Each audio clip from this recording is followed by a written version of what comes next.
The young Counter-Strike 2 player Donk has the potential to be the greatest Counter-Strike player of all time. During the Counter-Strike 2 Shanghai Major, he broke multiple world records for his individual performance, and he's only 17. That's half my age. The first world record he broke was achieving the highest overall player rating for a major tournament, which previously belonged to Simple at the 2021 Stockholm Major at 1.47. Donk just beat that at 1.49. But he also just broke the world record for the highest number of aces at a major tournament, which previously belonged to Flamey from IEM Katowice 2019. Donk got 4 aces, and this wasn't just mowing down defenseless saving players or picking on the lowest seeded group.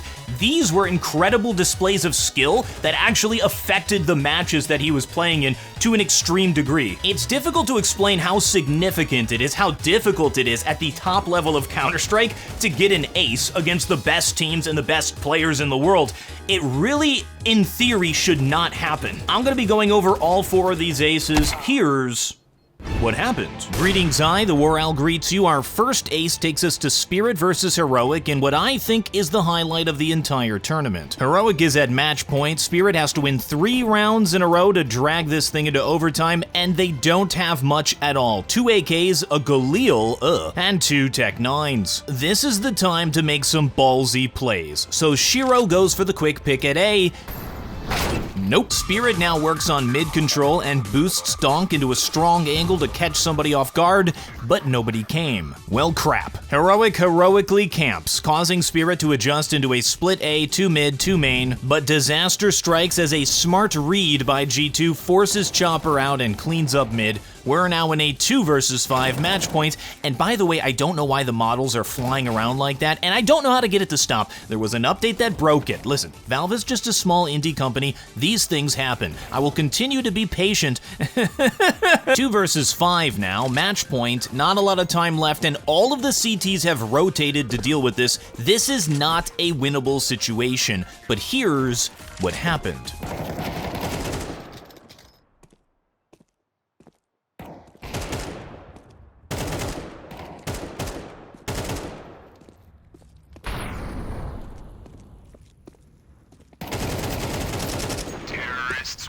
First, we have a straight-up trade of the pieces on the board. Not exactly what you want in a 2v5, but technically that makes this a 1 versus 5 ace. Donk pre-aims the left side of triple, but the AWPer is on the right side. Here, Donk should have been dead. Swinging too wide and blindly swinging into the AWPer should absolutely be the end. This whiff is unacceptable at this level of Counter-Strike. It is an easy shot. I imagine Dexter was thrown off by how wide Donk swung. That gives a 1 versus 2. Still should be an easy win. CTs have a flash left, they know where Donk is, Donk doesn't know where they are, and they can just peek together and trade the final player. It is difficult to believe that Donk at this point in the round would still have 100 HP left. This is why plink damage and earlier damage in the round is actually very important. Look at how close Tessa's got to ending Donk here. It was just 1 more round and it would have been over. Donk showcases great recoil control, spray transfer, and his patented crazy movement that forced the CTs to go for body shots instead of tapping his head. Play of the game, play of the tournament, Spirit now has the hope, the possibility, the energy of pushing this into overtime. And they lost the next round, so none of that mattered. But it was cool. The next 2 aces both happened in the same map, Spirit versus Liquid on Anubis. The first of the 2 is on round 7, just when it seems Liquid is starting to run away with it. Here we see a frantic Donk in his natural habitat, always moving ADHD style. He's the only player on his team who manages to save, and next round is an eco. What do you do when only Donk has anything? Guess he's gonna have to do it himself. Some early util at B and a quiet mid causes Spirit to gamble B, leaving 1 player to spot on A. Yakindar sneaks through the E-box smoke to pick up a 2-for-1 sale on CTs, but thanks to the stack, Donk is there to trade. 2 USPs for an AK, I'll take that trade any day. Liquid has a man advantage, and they know there are now 2 rifles on B, so they burn through all their util, take no position, and end up doing a B execute with 1 smoke, 1 molly, 1 flash, and 20 seconds on the clock. I guess minus the smoke now too. Twist decides to stand in the open to throw his flash. That's a very bad idea because Donk likes to peek. After using Twist's head as a suppressor to take out ultimate, it's as easy as 2 more 1v1s for the ace. Donk makes it look easy, but Liquid made it easy by making some bad reads, wasting utility until they were forced to push with a few seconds left, pretty much dry, into a stacked site. Get donked on. Subscribe to WarOwl. Here we go. It's a pistol round. You already know what's gonna happen. Glocks out for Harambe.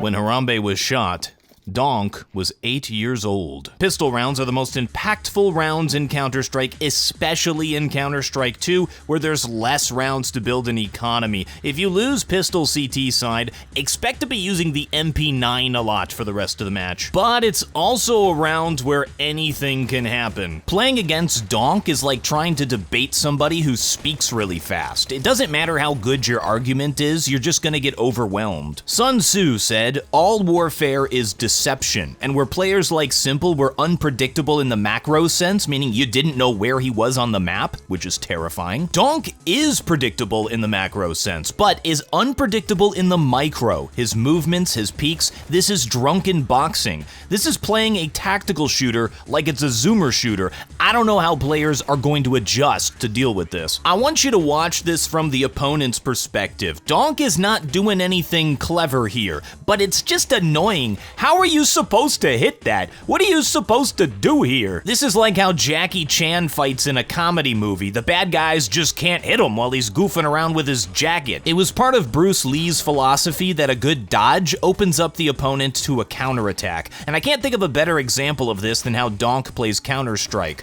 But Chuck Norris was better. Fight me at LAN. The final ace is the one most people saw because it happened in the grand finals against FaZe. FaZe started 3 points up, and once again we have Donk as the only player with anything. Spirit sets up for a B take. They don't have the resources to fight for mid, so FaZe gets full map control just by default. This is the worst scenario for Spirit. 2 players mid, 2 B, and 1 who can quickly rotate either way. The best use for your pistol players here is to trade them so Donk can get a kill. That's exactly what they do, like sacrificing a pawn to take out a knight and then getting a different pawn to the other side of the board with the stolen rifle. Spirit still doesn't have the map control though, so they eventually attempt this B hit, trading a pistol player, and then once they get in there, trading another pistol player, but Donk runs out of teammates to sacrifice and ends up in a 1 versus 2. The fake plant baiting out a peek. For those wondering why a player would peek here instead of just waiting for your teammate, the idea is to get control of this angle while the enemy is planting. You're eliminating a lot of different positions where Donk is going to go. I don't think it's a stupid peek, but Donk intelligently predicted it and baited it out. And now for the first time in the round, Donk has the advantage. 1v1, bomb planted, and he sets up to hold both cave and CT. Donk's death here is if the player walks up from B main. Donk considers this. That little peek to the right gave me a heart attack. I don't know if he was thinking, oh, he could be main, or if he thought that was a flashbang instead of the player that popped out. But either way, the fact that this happened on a save round against full buying players in the grand finals of the Major is absolutely insane. As it is right now, I think Donk is the #1 rifler. Whether he'll hold on to that title after the player break, we shall see. But until then, there's a lot to learn by watching Donk if you want to mix up your playstyle. Sometimes it takes a fresh set of eyes on a fresh version of the game to figure out a better way to play. Speaking of which, let me know what you thought of this kind of video in the comments. I'm going to be using 2025 to experiment with new types of content, new types of videos, and I'm looking for viewer feedback. Thanks for watching. I'm TheWarOwl, and I still have no closer.